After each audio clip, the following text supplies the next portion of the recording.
محترم حاضرین، بزرگ و دوستوں اور میرے عزیز ساتھیوں، آج ہم جمعہ سے متعلق گفتگو کریں گے کہ جمعہ کے دن کی اہمیت کیا ہے، اسی طرح جمعہ کے احکامات کیا ہیں اور جمعہ کی سنتیں کیا ہیں۔ لہٰذا قرآن مجید میں اللہ رب العزت نے جمعہ کی اہمیت کو بتلانے کے لیے مکمل ایک سورت نازل فرمائی ہے، سورۃ الجمعہ، جس کی تلاوت ابھی ہم نے نماز میں دونوں رکعت میں سنی، اور حدیث میں اللہ کے نبی صلی اللہ علیہ وسلم نے جمعہ کی اہمیت بھی بتلائی، اس کے احکامات بھی بتلائے، اس کی سنتیں بھی بتلائی ہیں۔ تو سب سے پہلے اللہ کے نبی صلی اللہ علیہ وسلم نے ایک حدیث میں ارشاد فرمایا ہے کہ جمعہ کا دن، اس کی اہمیت یہ ہے کہ اللہ رب العزت نے اس دن میں حضرت آدم علیہ السلام کو بنایا، اور اسی دن میں اللہ رب العزت نے حضرت آدم علیہ السلام کو آدم علیہ السلام کو اس دنیا میں بھیجا، اور اسی دن قیامت قائم ہوگی۔ قیامت بھی جو ہے جمعہ کے دن ہی قائم ہوگی۔ ہاں، لیکن اس جمعہ کے دن جمعہ کی نماز نہیں ہوگی، کیونکہ دنیا میں کوئی بھی ایمان والا، اللہ کا نام لینے والا اس دنیا میں نہیں رہے گا، لیکن بہرحال قیامت جمعہ کے دن قائم ہوگی۔ تو یہ دن بڑا فضیلت والا ہے، اور ایک حدیث میں آتا ہے کہ ہر مخلوق جمعہ کے دن سے ڈرتی ہے۔ وجہ اس کی یہی ہے کہ قیامت اس دن قائم ہونے والی ہے۔ اور دوستو، جمعہ جو ہے یہ امت کی خصوصیت میں سے ہے۔ اللہ رب العزت نے جو جمعہ کا دن دیا ہے، جمعہ کی احکامات اور اہمیت جو ہے، یہ اس امت کی خصوصیت ہے۔ جمعہ کی نماز جو ہے اللہ کے نبی صلی اللہ علیہ وسلم نے جب ہجرت فرمائی ہے اس وقت فرض ہوئی ہے۔ خاص طور پر جمعہ کی اہمیت اور اس کا مقصد یہ ہے کہ کم سے کم ہفتے میں ایک بار تمام مسلمان اجتماعی طور پر پوری دنیا کے اندر کسی ایک جگہ پر جمع ہوں۔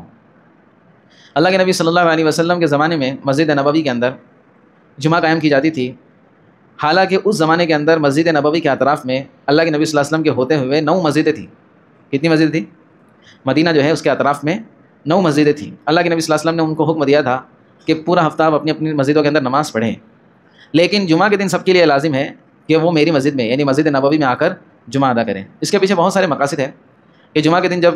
مسلمان ایک ساتھ جمع ہوں گے ایک جگہ پر، تو یہ آپس میں دینی اعتبار سے ایک دوسرے کے حال چال لیں گے، دینی اعتبار سے ایک دوسرے کے حال چال لیں گے، اسی طرح دنیاوی اعتبار سے بھی ایک دوسرے کے حال چال ان کے سامنے آئیں گے۔ یعنی گویا دوستو، اللہ کے نبی کی جو حدیث ہے کہ میری امت ایک جسم کے مانند ہے۔ کیسی ہے؟ ایک جسم کے مانند ہے، کہ اگر جسم میں کہیں مار لگ جائے، کہیں اس کو چوٹ آ جائے، تو پورا جسم اس کی تکلیف کو محسوس کرتا ہے۔ ایسا نہیں ہے کہ ہم کو اگر ٹھوکر لگ گئی تو ہمارے دوسرے جسم کے اعضاء وہ نارمل رہیں گے، بلکہ آنکھوں سے آنسو آئیں گے، پورے جسم کے اندر بخار چڑھ سکتا ہے، پورا جسم متاثر ہوگا، پورے جسم میں تکلیف ہوگی۔ تو اللہ کے نبی صلی اللہ علیہ وسلم اس جمعہ کے ذریعے سے یہی چاہ رہے ہیں کہ مسلمانوں کے حالات ایک دوسرے کے سامنے آئے، تاکہ ایک دوسرے کی دینی اعتبار سے بھی اور دنیاوی اعتبار سے بھی مدد ہو سکے۔ بہرحال دوستو، جمعہ کے دن جڑنے کی بڑی فضیلت آئی ہے۔ اللہ کے نبی صلی اللہ علیہ وسلم نے ایک حدیث میں ارشاد فرمایا کہ سید الایام ہے یہ جمعہ۔ سید الایام مطلب تمام دنوں کا سردار ہے، اور ایک حدیث میں ارشاد فرمایا ہفتے کی عید ہے، اور سب سے افضل دن ہے جس دن میں سورج نکلتا ہے، یعنی سورج تو روز ہی نکلتا ہے، تو جتنے بھی سورج جس دن نکلتا ہے ان تمام دنوں کے اندر جمعہ یہ سب سے افضل دن ہے۔ لہٰذا اللہ کے نبی صلی اللہ علیہ وسلم نے اس دن جمعہ کو قائم کرنے کو بھی کہا ہے۔ دوسری بات، اس جمعہ کے لیے آنے کے لیے بھی اللہ کے نبی صلی اللہ علیہ وسلم نے کچھ سنتیں مقرر کی ہیں۔ سب سے پہلی سنت جمعہ کی یہ ہے کہ ہم اہتمام کے ساتھ جمعہ کا غسل کریں۔ جمعہ کا غسل اللہ کے نبی صلی اللہ علیہ وسلم جس حدیث میں اس کو بتلایا ہے اس میں واجب کا لفظ آیا ہے، غسل الجمعۃ واجبۃ، جمعہ کا غسل واجب ہے۔ لیکن میں شروع رمضان میں بھی کہہ چکا ہوں، یہاں پر واجب سے مراد جو ہے سنت ہی ہے۔ جب شروع زمانے میں مسجد نبوی کا یہ حال تھا کہ مسجد نبوی چھوٹی تھی، اسی طرح اس کے اندر جو ہے اوپر سے کھجور کے پتے جو ہے جھاڑی رکھی ہوئی تھی، اور صحابہ کرام کا عام طور پر غربت کا زمانہ تھا۔ اس وقت کپڑے کی اتنی فراوانی نہیں تھی، جو پتلا کپڑا ہم پہنتے ہیں ایسے کپڑے نہیں تھے، تو جو اکثر غریب صحابہ تھے وہ اون کے کپڑے پہنتے تھے، جو مینڈے کی جو ہے اون بنتی تھی، اسی طرح اونٹ کی بھی بنتی ہے، اونٹ کی بھی کچھ اونٹوں کے اندر اون آتا ہے، تو اس کی بھی جو ہے کپڑے بنتے تھے، تو وہ کپڑے پہن کر کے آتے تھے۔ اور مسجد نبوی کی چھوٹی ہونے کی وجہ سے اس میں جو ہے اون کی جو ہے بدبو پھیل جاتی تھی، پسینہ آ جاتا تھا صحابہ کرام کو۔ تو ایک مرتبہ ایسا ہوا، اللہ کے نبی صلی اللہ علیہ وسلم جمعہ کے لیے تشریف لائے، اور بالکل مجمع کچا کچ بھرا ہوا تھا، اور صحابہ کرام کا جو مجمع رہتا تھا دوستو، یہ ایسا نہیں کہ ہماری طرح آرام سے، بلکہ اللہ کے نبی صلی اللہ علیہ وسلم کو دیکھنے کے لیے، اللہ کے نبی صلی اللہ علیہ وسلم کی باتوں کو سننے کے لیے بہت آگے آگے رہتے، پوری مسجد بھری ہوئی تھی۔ اب اللہ کے نبی صلی اللہ علیہ وسلم کو بالکل جو ہے ایک وہاں پر پورے ماحول بن گیا، سفوکیشن ہو گیا، گھٹن ہونے لگ گئی، اور اس کی وجہ یہ تھی کہ صحابہ کرام میں سے غریب لوگ تھے، پانی کی فراوانی نہیں تھی، تو اللہ کے نبی نے کہا کہ غسل جمعہ واجب ہے، مطلب کم سے کم جمعہ کے دن تو غسل کر لو، کچھ نہ کچھ جگاڑ کر لو پانی کا۔ عرب میں جو ہے پانی کے بڑے حالات وہ ٹائم پہ بھی تھے، آج بھی ہے، لیکن آج اللہ رب العزت نے سہولت کر دی، لہٰذا اللہ کے نبی صلی اللہ علیہ وسلم نے حکم دیا کہ کم سے کم جمعہ کے دن غسل کر لو،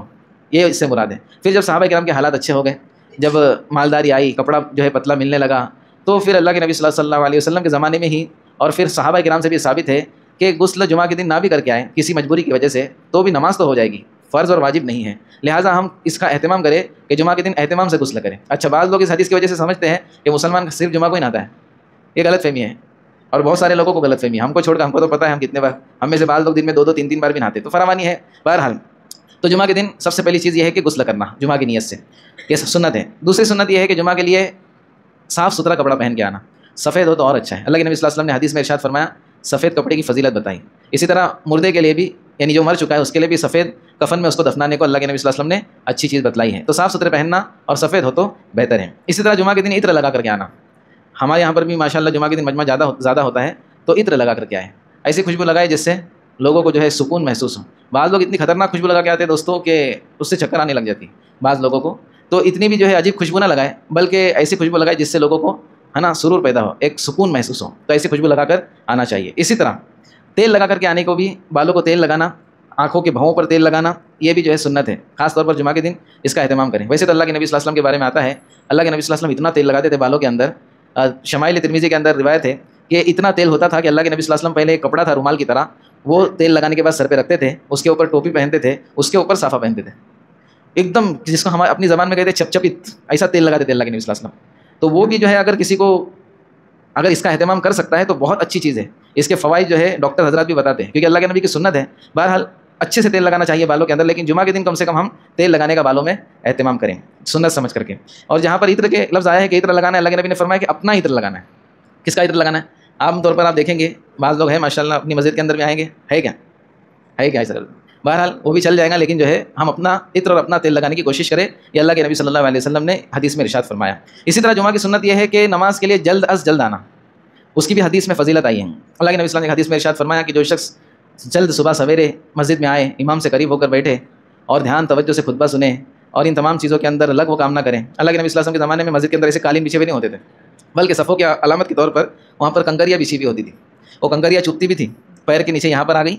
وہ بھی چبھے، پیشانی کے نیچے آ گئے وہ بھی چبھے۔ اللہ کے نبی نے فرمایا کہ جس نے کنکری کو بھی یہاں وہاں کیا اس نے بھی لغو کام کیا۔ مطلب اتنا دھیان توجہ سے بیٹھنا ہے دوستوں کہ ہم سب بھول جاوے جمعہ کے دن، ہم کو صرف اور صرف امام کی طرف متوجہ ہونا ہے، خطبہ سننا ہے، بیان، اور جو ہے اللہ کی طرف متوجہ ہونا ہے۔ جس نے کنکری کو بھی چھوا اس نے بھی لغو کام کیا، اور جس نے لغو کام کیا اس کی جمعہ کا ثواب چلا گیا، اللہ کے نبی نے فرمایا۔ اس لیے ہم جمعہ کے دن خوب اس کا اہتمام کریں، یہاں تک کہ کرنے سے منع کیا گیا جمعہ کے دن، صرف امام کو اجازت ہے کہ وہ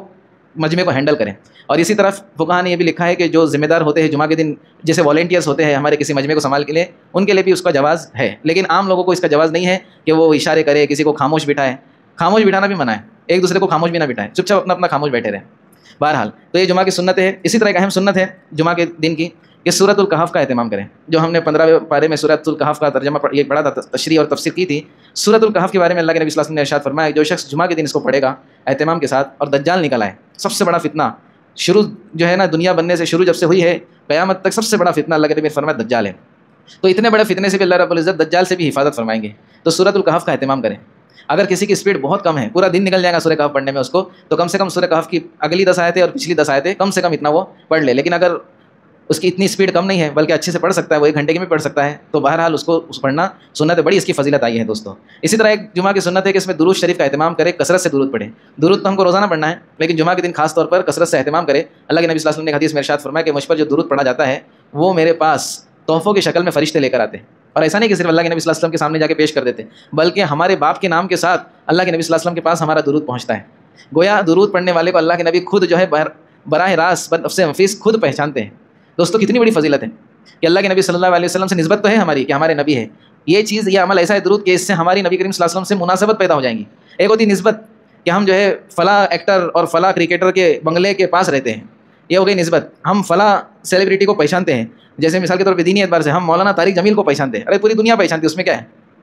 کمال تو یہ ہے کہ مولانا طارق جمیل میرے کو پہچانتے ہیں، میری ان سے ملاقات ہے،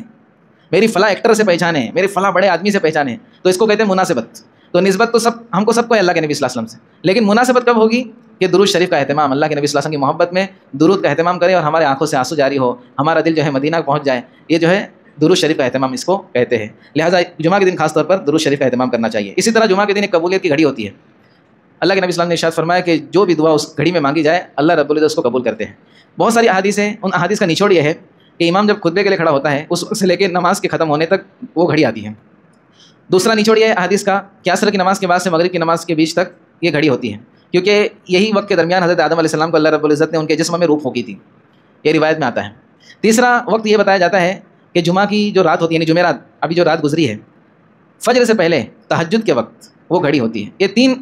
وقتوں کے اندر اگر کوئی اہتمام کر لے تو انشاءاللہ اس کی گھڑی کم سے کم میچ ہو جائے گی۔ تو یہ صرف رمضان کے لیے نہیں ہے، پورا سال جمعہ کے دن اس کا اہتمام کریں، عصر کی نماز سے مغرب کے درمیان تک اللہ کی طرف متوجہ رہیں، خطبے کے دوران اور نماز کے ختم ہونے تک، اور اسی طرح تہجد کے 5-10 منٹ بھی ہم کو مل گئے انشاءاللہ جمعہ کی رات میں، تو اس کی بڑی فضیلت آئی ہے۔ اب جو ہے جمعہ کے احکامات سے ایک چیز سن لیں، انشاءاللہ بات ختم کرتے ہیں۔ سورۃ الجمعہ ہم نے سنی ہے، یہ اللہ کے نبی صلی اللہ علیہ وسلم کے مدینہ آنے کے بعد جمعہ مشروع ہوئی ہے، جمعہ کی نماز۔ اللہ کے نبی صلی اللہ علیہ وسلم ایک مرتبہ خطبہ دے رہے تھے، اس زمانے کے اندر شروع میں یہ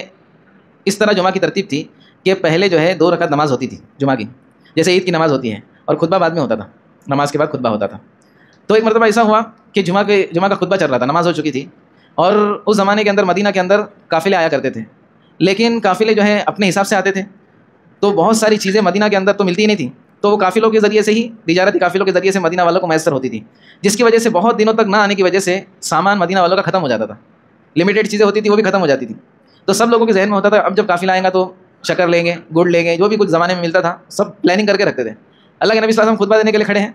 اور قافلے کا اعلان ہو گیا، قافلہ آ گیا ہے، قافلہ آ گیا ہے، یہ سستے میں ہے، وہ مہنگے میں، سب اعلان ہو رہا ہے۔ اب اللہ کے نبی خطبہ دیتے کھڑے ہیں اور بہت سارے صحابہ، بہت سارے عام لوگ جو ہے پیچھے سے سرک لیے، تو اسی کو اللہ رب العزت اس میں بتا رہے ہیں کہ یا ایھا الذین آمنوا اذا نودی للصلاۃ من یوم الجمعہ فاسعوا الی ذکر اللہ وذروا البیع۔ اللہ رب العزت نے کہا کہ جب اللہ کے ذکر کی طرف تم کو بلایا جائے تو تمام چیزوں کو چھوڑ دو اور نماز کے لیے آ جاؤ، خطبہ سننے کے لیے آ جاؤ، یہ تمہارے لیے بہتر ہے۔ اور پھر اللہ رب العزت نے فرمایا کہ تم سب چھوڑ کے میرے نبی کو کھڑے کھڑے چھوڑ کے چلے جاتے ہو، اللہ رب العزت نے ناراضگی کا اظہار کیا۔ تو پھر اس وقت سے یہ بھی کیا گیا کہ خطبہ پہلے ہوگا اور نماز بعد میں ہوگی، اور اسی طرح جب خطبہ شروع ہے اور نماز کا وقت ہے اس وقت تجارت کو، خرید و فروخت کو حرام قرار دیا ہے۔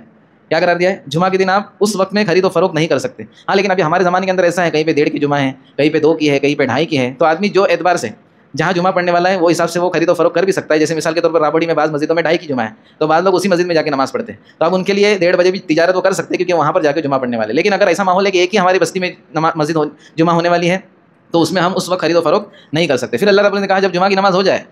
تو پھر تمہارے لیے اجازت ہے کہ تم اللہ کے فضل کو تلاش کرو، یعنی روزی روٹی میں لگ جاؤ۔ تو بعض لوگوں نے اس کو، بعض مفسرین نے بلکہ کہا ہے کہ جمعہ کی نماز کے بعد کچھ نہ کچھ تجارت کرنی چاہیے، اگرچہ تھوڑی ہو۔ اللہ رب العزت نے کہا ہے کہ میرے فضل کو تلاش کرو، تو اس وقت کرنے سے انشاءاللہ روزی میں برکت بھی ہوگی۔ بہرحال تو ہم جمعہ کا اہتمام کریں ان تمام چیزوں کا، اور ایک اعلان بھی تھا کہ آج جو جمعہ ہوں گی انشاءاللہ 2 جمعہ ہوں گی، رمضان اسپیشل ہے، یہ رمضان کے لیے اسپیشل رکھا گیا الگ سے، تاکہ کیونکہ پچھلے جمعہ میں کچھ پرابلم ہوا تھا، بہت سارے لوگوں کو نماز نہیں ملی تھی، زینے کے بیچ میں اٹک گئے تھے، تو اس لیے جو ہے انشاءاللہ آج جمعہ کی 2 نمازیں ہوں گی۔ ایک تو جو ہے باہر لکھا ہوا بھی جو جیسے ہوتی ہے 1:30 بجے کی ویسے ہوں گی، اور دوسری جو جماعت ہوں گی وہ 2 بجے ہوں گی۔ تو جن لوگوں کو پتہ نہیں ہے ان کو بھی بول دے ہوئے اللہ رب العزت ہم سب کے لیے آسانی کا معاملہ فرمائے۔ سبحان اللہ و بحمدہ، سبحانک اللہم و بحمدک۔